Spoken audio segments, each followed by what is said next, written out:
Lecture du livre du prophète Jonas. La parole du Seigneur fut adressée à Jonas. Lève-toi, va à Ninive, la grande ville païenne. Proclame le message que je te donne sur elle. Jonas se leva et partit pour Ninive, selon la parole du Seigneur. Or, Ninive était une ville extraordinairement grande. Il fallait 3 jours pour la traverser. Jonas la parcourut une journée à peine, en proclamant « Encore 40 jours et Ninive sera détruite ». Aussitôt, les gens de Ninive crurent en Dieu. Ils annoncèrent un jeûne, et tous, du plus grand au plus petit, se vêtirent de toile à sac. La chose arriva jusqu'au roi de Ninive. Il se leva de son trône, quitta son manteau, se couvrit d'une toile à sac et s'assit sur la cendre. Puis, il fit crier dans Ninive ce décret du roi et de ses grands. Hommes et bêtes, gros et petits bétail, ne goûteront à rien, ne mangeront pas et ne boiront pas. Hommes et bêtes, on se couvrira de toile à sac, on criera vers Dieu de toute sa force. Chacun se détournera de sa conduite mauvaise et de ses actes de violence. Qui sait si Dieu ne se ravisera pas et ne se repentira pas s'il ne reviendra pas de l'ardeur de sa colère? Et alors, nous ne périrons pas. En voyant leur réaction et comment ils se détournaient de leur conduite mauvaise, Dieu renonça au châtiment dont il les avait menacés.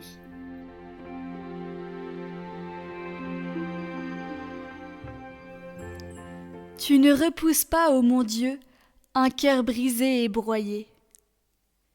Pitié pour moi, mon Dieu, dans ton amour. Selon ta grande miséricorde, efface mon péché. Lave-moi tout entier de ma faute, purifie-moi de mon offense. Crée en moi un cœur pur, ô mon Dieu, renouvelle et raffermis au fond de moi mon esprit. Ne me chasse pas loin de ta face, ne me reprends pas ton Esprit Saint. Si j'offre un sacrifice, tu n'en veux pas, tu n'acceptes pas d'holocauste. Le sacrifice qui plaît à Dieu, c'est un esprit brisé. Tu ne repousses pas, ô mon Dieu, un cœur brisé et broyé. Tu ne repousses pas, ô mon Dieu, un cœur brisé et broyé.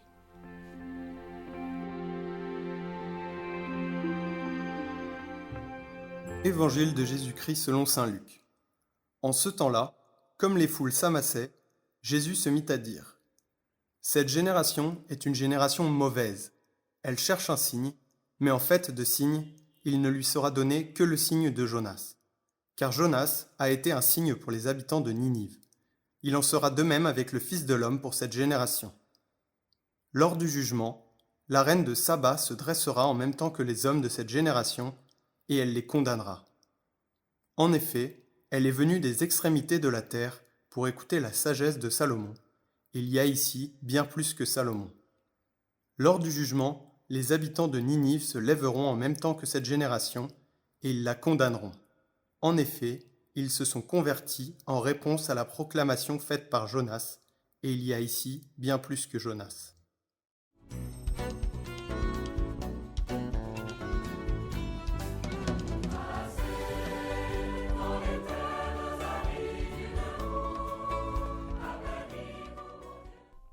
Le samedi après-midi, près du magasin de ses parents, une tzigane vient chanter, accompagnée de son orgue de barbarie.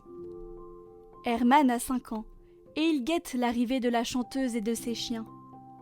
Aussitôt qu'il la voit, Herman se précipite avec 3 paquets de déchets de viande pour les bêtes. Elle le remercie en l'embrassant et en lui permettant de donner quelques tours de manivelle pour jouer de l'orgue, ce qui le comble de joie. Une fois, une dame passe et l'interpelle. « Hé, petit, tu n'as pas peur de ces bêtes ?»« Pas méchants ces chiens, madame. »« Pas ces chiens, ces puces. Tu vois, elle n'est pas propre. »« Sale ?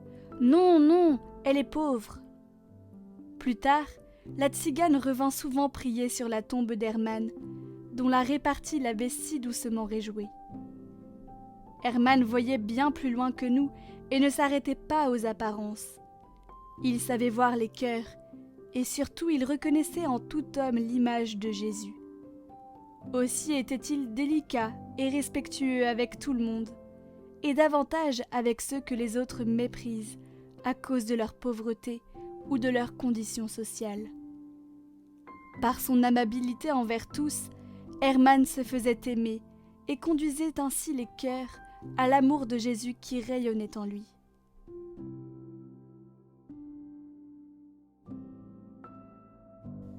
Chaque soir, je me souviendrai des personnes que j'ai rencontrées aujourd'hui, et je me demanderai si, en toute vérité, je les ai regardées, ou si je leur ai parlé comme j'aurais regardé Jésus, ou comme je lui aurais parlé.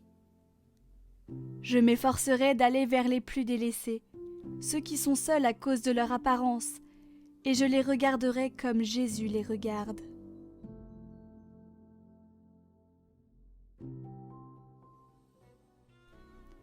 Ô Jésus, je cherche ton visage, ne détourne pas ta face de moi.